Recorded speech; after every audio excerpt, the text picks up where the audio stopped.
Hey guys, welcome back to Star Wars Timeline. My name is Ben. Today we're reviewing the 6th episode of the 2nd season, The Bad Batch. This one is called The Tribe.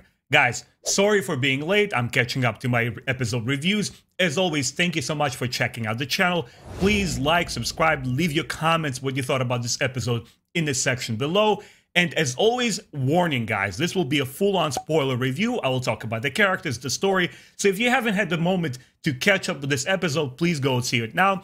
We're going to start discussing it. So this was another straightforward episode for me, but here it's sort of returned to form. We're back into our familiar ground where we're continuing exploring what the Bad Batch is after, what is the main goal of the team and of the show. My previous reviews, 3 episodes, I was talking about how they were basically fetch quests, side missions, diverting us from the main plot line. This is basically a return to that. And we find ourselves in the beginning at this strange droid ship. First of all, I got to comment on that ship design. The top tower structure sort of kind of reminds you of the cloner dreadnoughts or Imperial Star Destroyers, but the rest of it, that oval shape, is very interesting, very exotic. Right away, as somebody who enjoys making short lore videos on Star Wars technology and ships, I was amazed. I was like, wow, this is really different and really interesting. And more so when we get inside, it's controlled by these weird droids, right? It's completely autonomously controlled by them, and they don't look like they're the droids we see from the Separatist army, which are controlled by one main unit. They seem to be more autonomous, and they, like, even though the way they talk, they seem to project a lot more personality and intellect than the droids we see in the Clone Wars show. So the crew is there, and there's some kind of shady dealing is going on. They're basically, the Bad Batch is performing a request for them, right? And they're getting paid. Everything seems to be running smoothly. You know, this Vanguard Axis place is basically their one-off stop. They're basically going to be out of there. But something happens along the way, which basically starts our own tale in this episode. Omega, being the impatient child that she is, she gets like, all right, I'm kind of bored of waiting. She starts exploring, going around, and she hears a scream, right? And we see this Wookiee being tortured by the droids. So they're not just droids like dealing in missions or you know, having kind of like bounties. They're slavers as well. And Omega immediately stands up for it, and she says, look, you can't torture this Wookiee. Stop this. You can't do this. And of course, Omega starts helping to this young Wookiee, which we discover is a Jedi Knight, who is Gunji, that we see actually in the Clone Wars show. He appears in Season 5, Episode 2, called The Gathering. He's obviously Ahsoka Tano's pupil or student, or, you know, that kind of relationship. So it was really cool to see him again there. And right away, when I saw him ignite his lightsaber, it led to a very emotional scene, because we understand this is basically a year after Order 66 took place, and it's a very trying and dark time for all the Jedi. There's a great Jedi purge. They're on the run, and, you know, seeing this Wookiee there trying to survive on his own obviously was not only just a great action scene, but also very emotional. And I can't help but return to some of my favorite Star Wars Legends books by Kevin J. Anderson and Rebecca Muesta, his wife, called The Young Jedi Knights, because in those books, guys, Chewbacca sends his own nephew Lobaka to train with Luke Skywalker on his Jedi Praxium on planet Yavin 4, or rather the moon.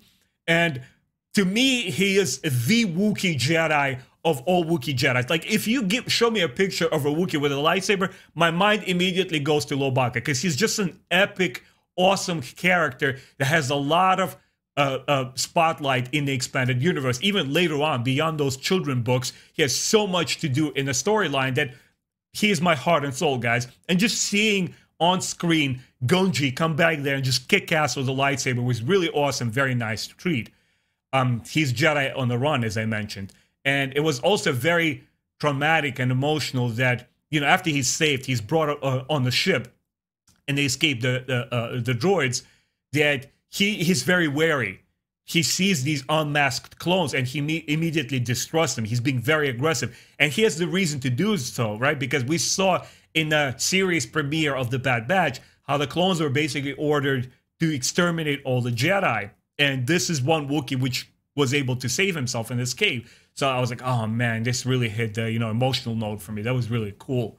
And they decide to bring the Wookiee back to Kashyyyk. That sort of kind of makes sense because there are no more Jedi.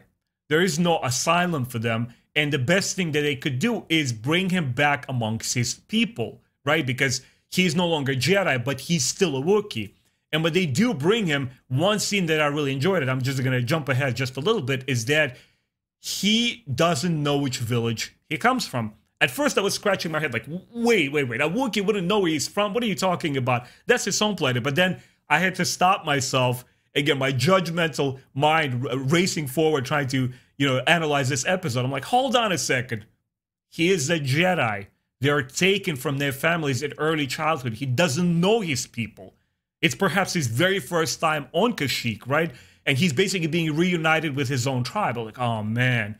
Once again, this is really, really sad and very emotional moment there.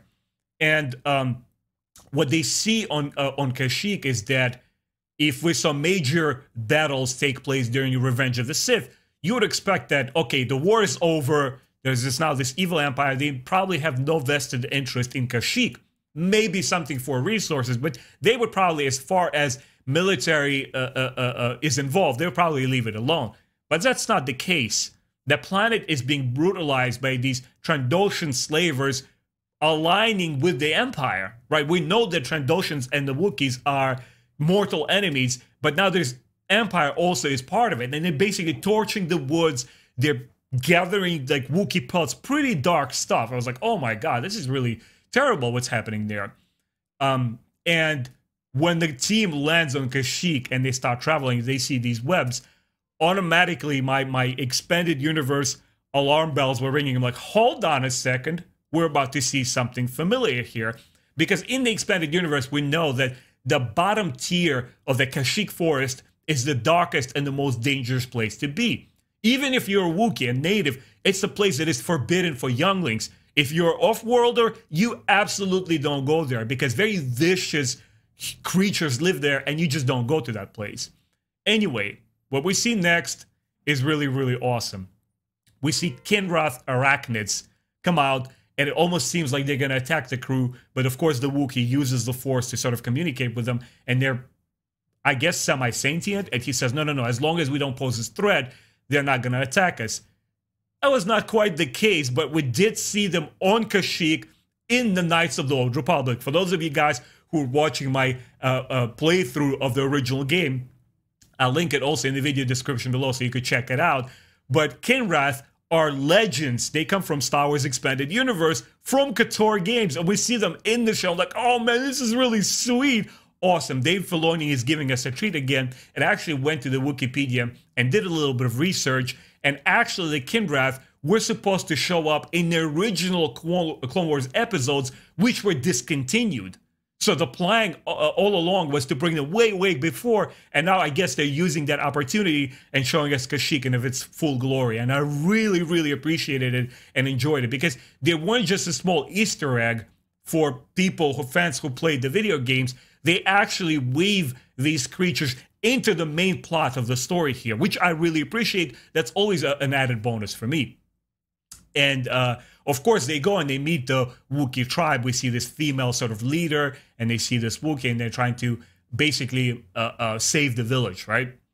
And what I really enjoyed next was that Gungi and the rest of the Wookiees, they're asking for help from basically communicating with the trees. It shows an aspect of their culture that they worship these worship trees, and they're saying that basically there's a spiritual connection to their land, and they're saying we're supposed to oppose the Empire and these evil slave traders. So it was really touching, a nice moment there.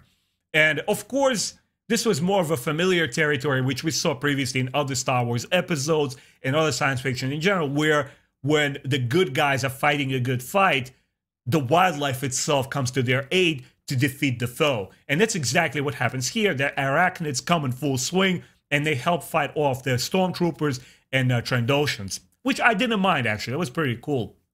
And of course, at the end, Gungi is reunited with his people.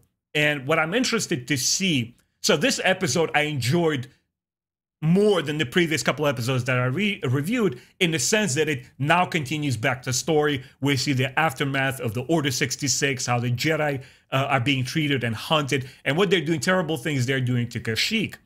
And my speculation is that's not the ending. We're going to see Kashyyyk plenty more, maybe in the season, maybe in the show overall, because the Empire will most certainly be back. When you basically fight off the Imperial stormtroopers, is going to send in the signal, something that we saw in the Andor show. Even if it's an insignificant planet and doesn't have much resources, the Empire can't project that kind of image that you can attack their troops there and go unpunished. So something terrible is about to unfold, and I'm kind of like eager. I'm anticipating what's going to happen next. I'm also interested to see what's going to happen to Gungi.